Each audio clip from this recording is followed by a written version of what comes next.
Hello everyone, this is the Diatone GTR 249 HD edition.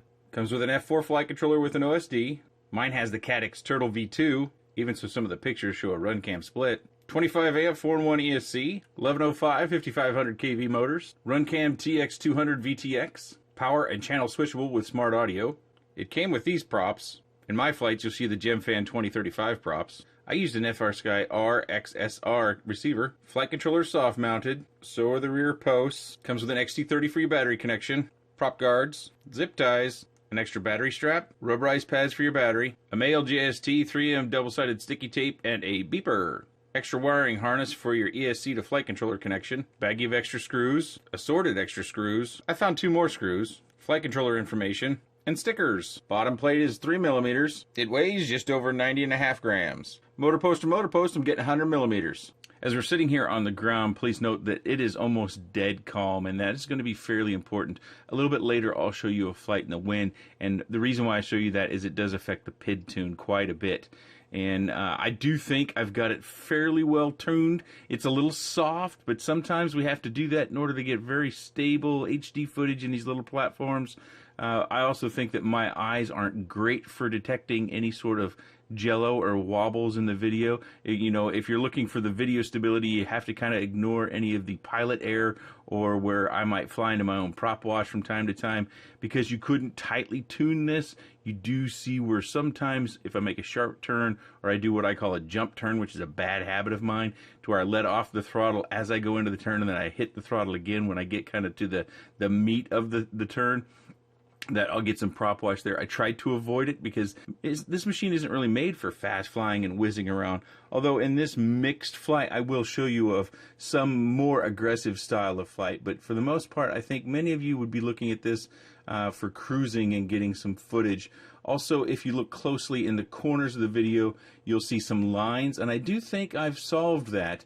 I've had a few of these turtles, and I've talked to NJ Tech, and he has said, in his experience, he said all of them have it, but I've been tinkering with this quite a bit, and I think the resolution on these things, now this might not work for the V1s, but for the V2s, I've fixed 2 of them this way, is I got a file from Beta FPV, and it's dated January 24th, which is the only one I've found that was dated January 24th.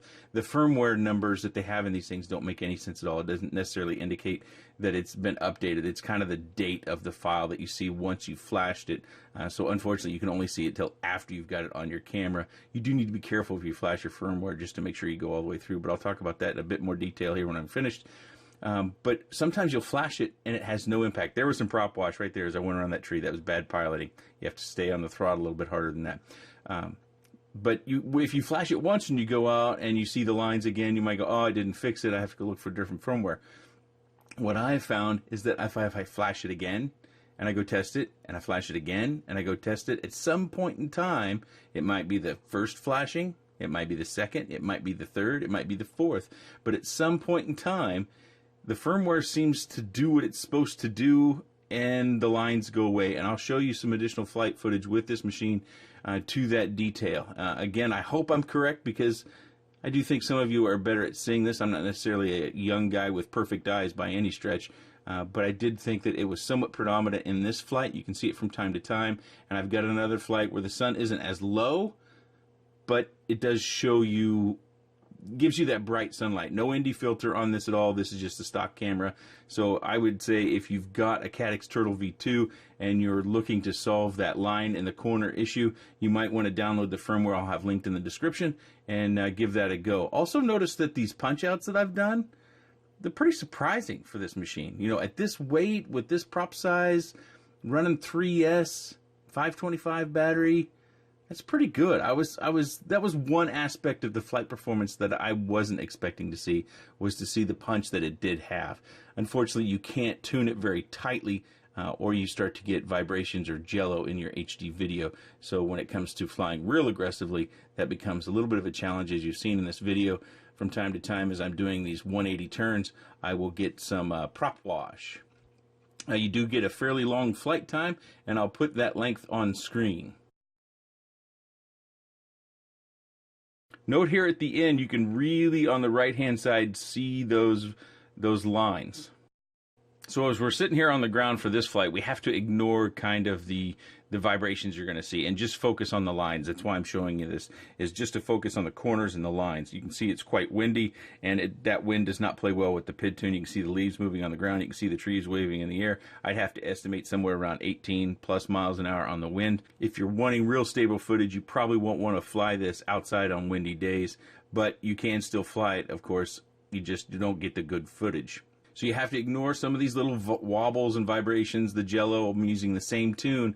This is only about those lines in the corner. And I'm going to let this play out for a little while so you can get a good look and maybe give me some feedback as to whether I'm just missing it. Maybe they're just less predominant, but they're still there.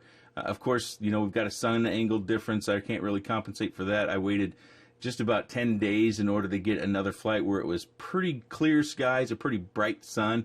This is really about as good as I've seen over the last 2 or 3 weeks during the period that I've been working on this. Also, I changed the props at Diatone's request because with the stock props, I just couldn't get it tuned to where it's stable. Diatone does on their site have a page dedicated to PID tunes, which can be a good thing. But unfortunately, I went to that page and I downloaded it. And for me, with those props, neither one of those would get rid of the jello that I could see. So I ended up having to retune myself. I went to the different props after discussing with Diatone a little bit, and they said, well, try these props. Or actually, they asked if I had these props. I'm like, sure. And I said, well, I'll give them a try. Why they wouldn't use those props, I'm not certain. The GemFan 2035 props do have a tendency to get wavy lines in them if you crash. So if you're wanting real good footage, you'll probably have to change your props every time you bend one up because of those lines that they do develop. This flight footage also shows you a little bit more of an aggressive flight style as well. I think I did a fairly decent job of showing that in the previous video, but it gives you an additional look. And I'll put my PID tune for these props on screen. You're welcome to use that. I don't know if Diatone will come asking for my PID tune with these props or not, but if they do, it will be on their collection, which I'll link their webpage that has all the PID tunes in the description down below. Also, as I mentioned in the pre-roll, mine came with the Caddx Turtle, but many of the images online show them with the RunCam split. So that's something that you may want to check with the vendor if you're looking to purchase this, of which camera you get. That could even play a role in the PID tune if there's much of a weight change between those two. With your size of batteries, that could also affect the PID tune. Unfortunately, these Diatone, the 2019 releases, seem to be pretty sensitive to PID tune. I've got another one coming up that I've been working on as well, that I struggled with the PID tune on that, and you'll see that where I kind of got tired of working on it. I got it okay, but I still think it's got quite a ways to go. I think there might be something amiss with mine that's causing PID tuning to be such a stretch.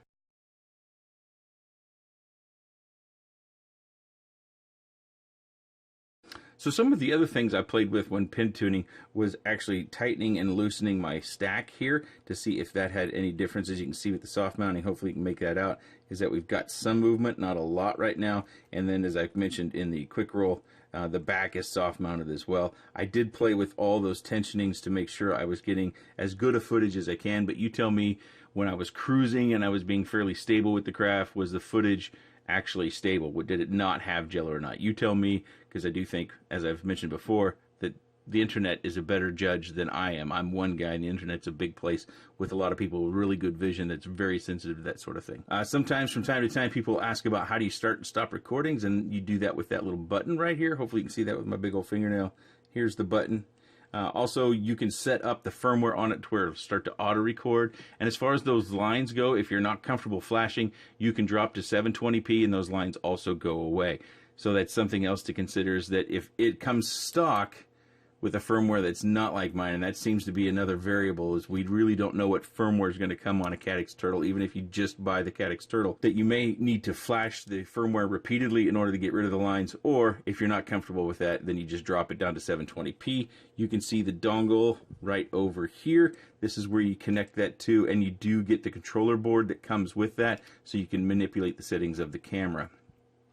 Also, I did not change any of the color settings, brightness, saturation, anything of that nature. I didn't change any camera settings other than to make sure it was right side up.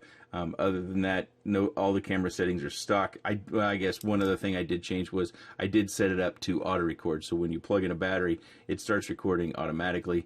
If you unplug the battery, it does save the file. You just lose the last bit. So if you're quick and you unplug the battery, you may lose part of your flight. but if it's sat there for a moment or two, you'll probably be just fine just using the battery as your stop and start recording. I'm not a fan of this little bracket for mounting your receiver. It's obviously, it comes with this connector, by the way. It's pre-soldered on it, already on there. So if you want to get one, I would encourage you to get a receiver just like this one, the RXSR, and it will plug right in. You won't have to do any soldering. And wiring these and changing these wires around a little bit of a mess. And this is less than ideal to have it up here, so don't expect to get great range. Ideally, from what I understand, is you want to have each antenna at a 90-degree difference. So if you had one vertical, you'd want another one sticking out the back, something of that nature, and you'll get better range. Although I fly in a pretty tight or confined environment, range is rarely an issue for me. I did also leave the antenna down here, and I just left it strapped in, and when I had to remove the canopy from time to time as I was playing with things, I did not find that my reception was poor, but you can increase your reception depending upon your antennas that you're using on your receiver. I do fly, as you may be able to see in the background, with the rapid fire module. It hasn't been recently updated, but I have updated it a time or two. The reception on that, for me, is just really, really good. It does come with the zip ties already on it. I did not have to add those. One thing I failed to mention is the soft mounting in the front. We also have that. That should have been mentioned in the quick roll. It's my mistake. Hopefully no one missed that. I did secure the battery lead down right here, and that gets to be a little bit fussy. I did that before I had the receiver on there. And all I did was take a pair of needle nose, grab it, and kind of shove things back that way, give myself some slack space. You really can't see it down in there. It's below the ESC, but that's where I secured it, and that didn't bother my battery placement. The last thing I'll mention is I'm not a fan of this style of looping your battery strap through for securing the battery. I felt it was pretty sloppy, and I had to actually apply a lot of pressure. And because it goes through that slot, it also limits the width of the battery that you can have that will seat real well. But on this small of a machine, that's not a huge deal. Most of our batteries will fit between where the zip ties are, and especially the newer edition of the G&B batteries and the RDQ batteries, which are the batteries I recommend. They're long and narrow, so they fit right through there. I just don't think this does a very good job of securing it. You can buy the R249 HD edition in a number of different places. I'll put links down below where you can find them. You can use your dollar to vote where you buy yours from. If you choose to get one, you might also want to shop around and look at prices. Prices can fluctuate up and down. Sometimes they have sales. If you have any comments, questions, suggestions, or otherwise, please let me know in that section down below. I appreciate your time, and thanks for watching.